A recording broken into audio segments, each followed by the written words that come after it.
Olá, alunos do nono ano, sejam bem-vindos a mais uma aula do Contraturno Digital. Eu me chamo Ilbson do Nascimento, sou professor da disciplina Geografia e esta é a aula de número 17, que traz como título um questionamento: um mundo conectado ou um mundo fragmentado? Detalhamento do conteúdo da aula de hoje. As características da globalização e seus efeitos no processo de reestruturação do espaço mundial. Não esqueçam que essa numeração é referente a todas as aulas que vocês tiveram aqui no nono ano, tá certo? Mas é ainda a nossa segunda aula de geografia. E para a gente entender o questionamento feito lá no título da nossa aula, é necessário a gente compreender o que é globalização e quais são os seus principais efeitos. E eu começo definindo para vocês o que é globalização. A globalização é um fenômeno social e envolve todas as dimensões da sociedade. E ela ocorre em escala global, ou seja, ela chega a todos os cantos do nosso planeta. Porém, é importante a gente destacar aqui que a intensidade ela é diferente. Um exemplo: uma comunidade do interior do estado do Amazonas, muito provavelmente ela seja menos globalizada do que um grande centro urbano como Manaus, São Paulo, Nova York, por exemplo. Agora, isso não significa dizer que eles vivam à margem desse processo de globalização. Eles vivem um mundo global, mas essa intensidade ela difere.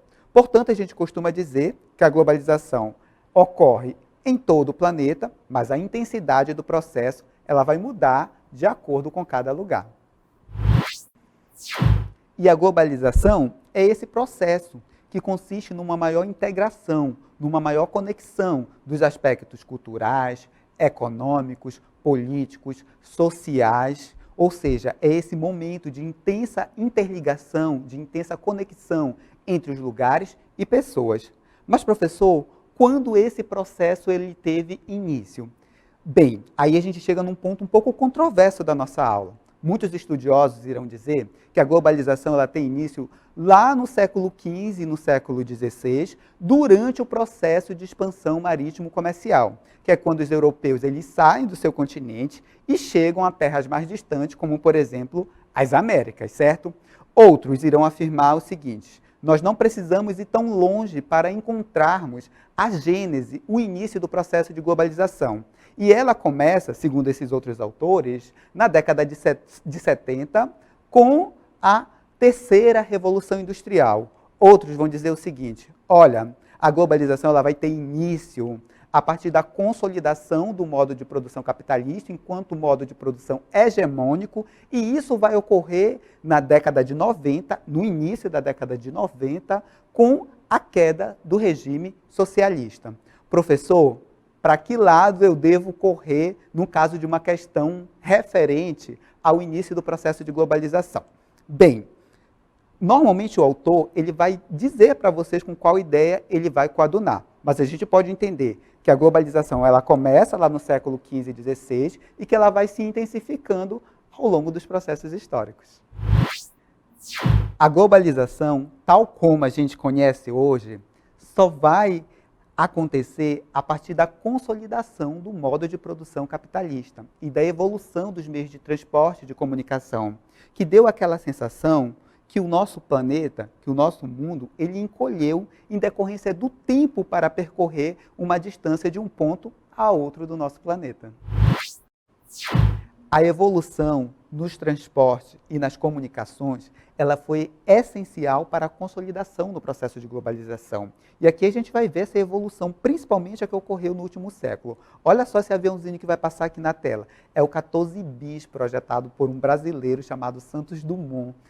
Voou pela primeira vez em 23 de outubro de 1906 na cidade de Paris. Ele tinha um pouco mais de 9 metros, autonomia de voo de 200 metros, ou seja, ia da sua casa até a esquina e viajava numa velocidade de 40 km por hora.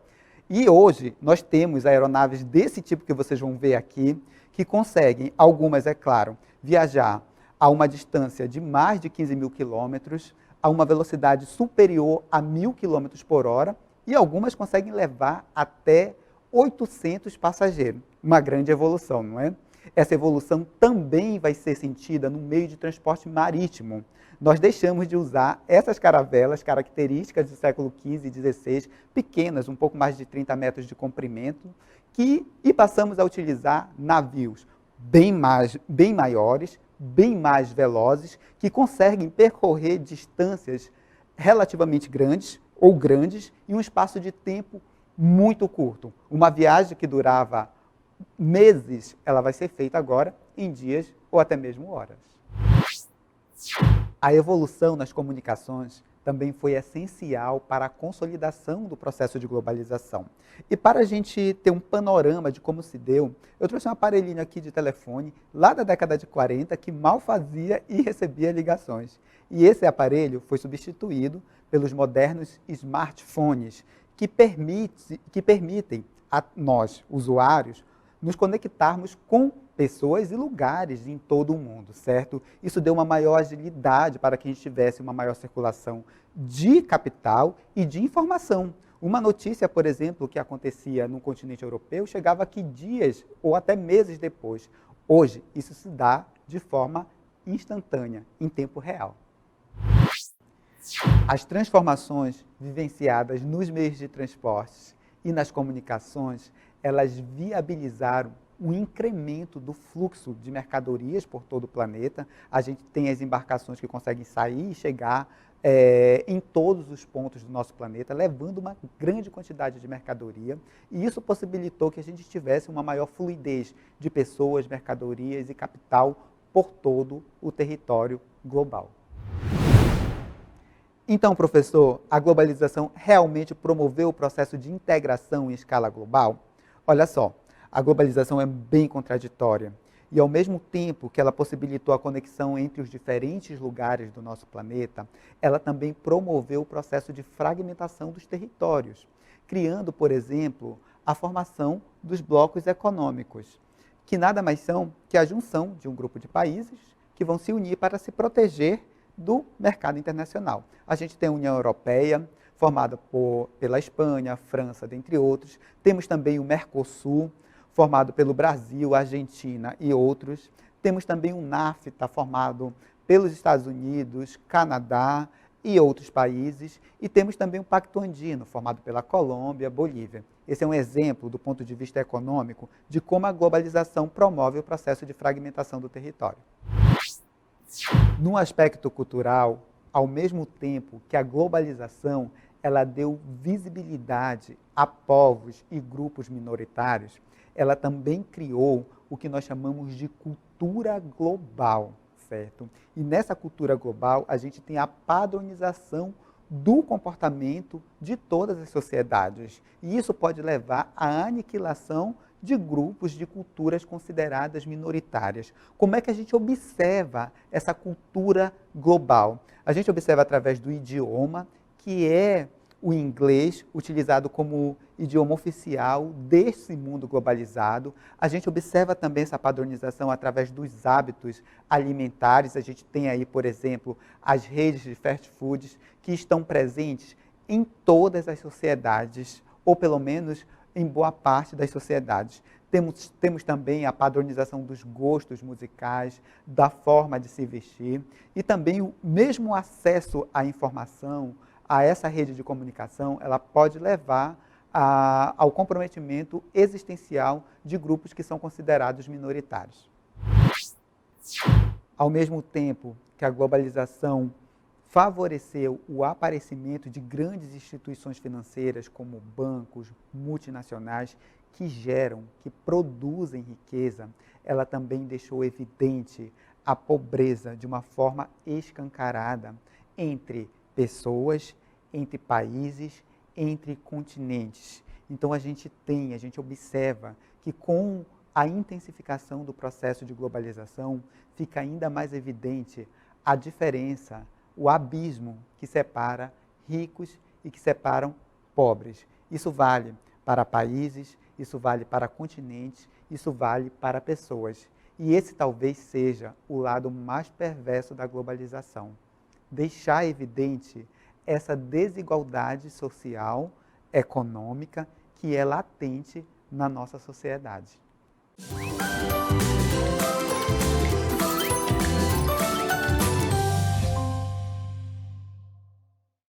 Chegou a hora de nós colocarmos em prática aquilo que nós aprendemos na aula de hoje.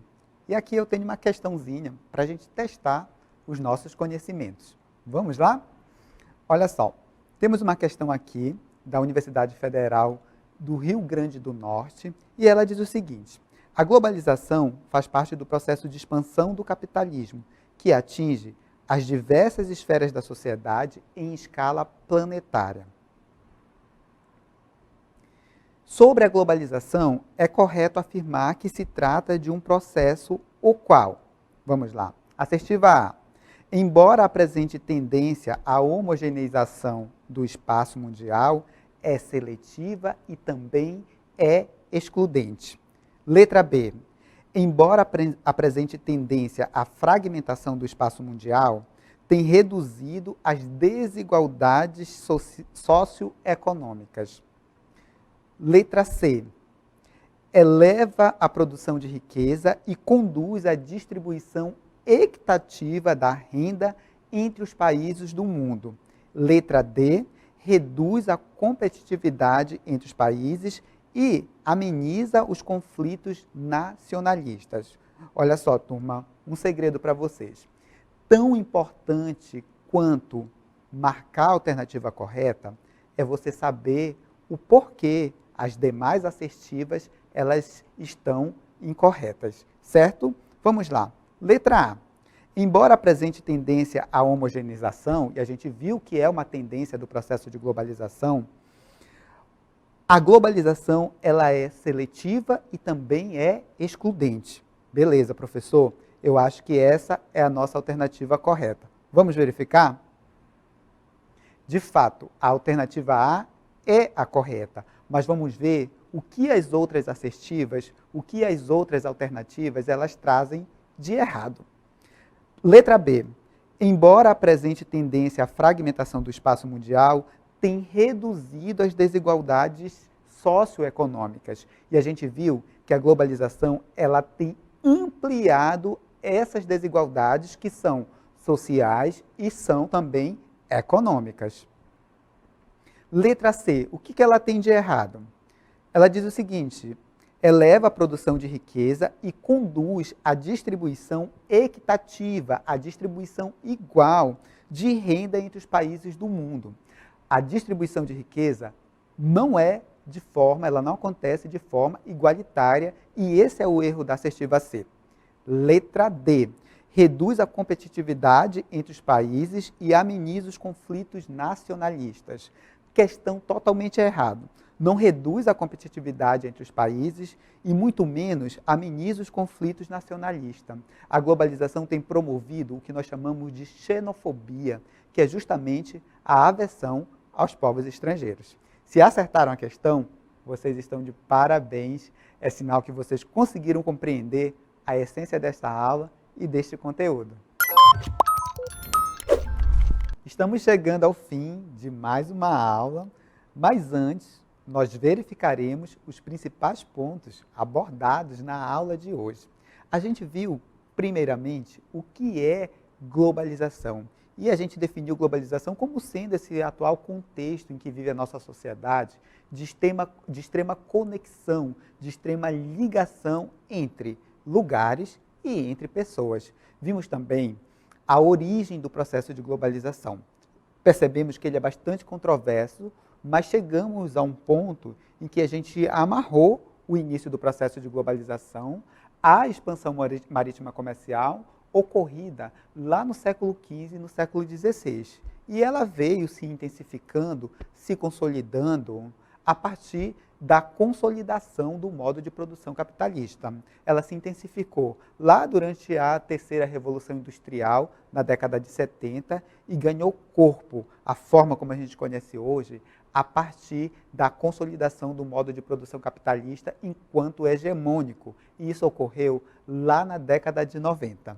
Nós disponibilizamos um caderno de exercício com 5 questões. Você pode acessar esse caderno, tentar resolver e testar o conhecimento de vocês acerca do conteúdo abordado nesta aula, certo?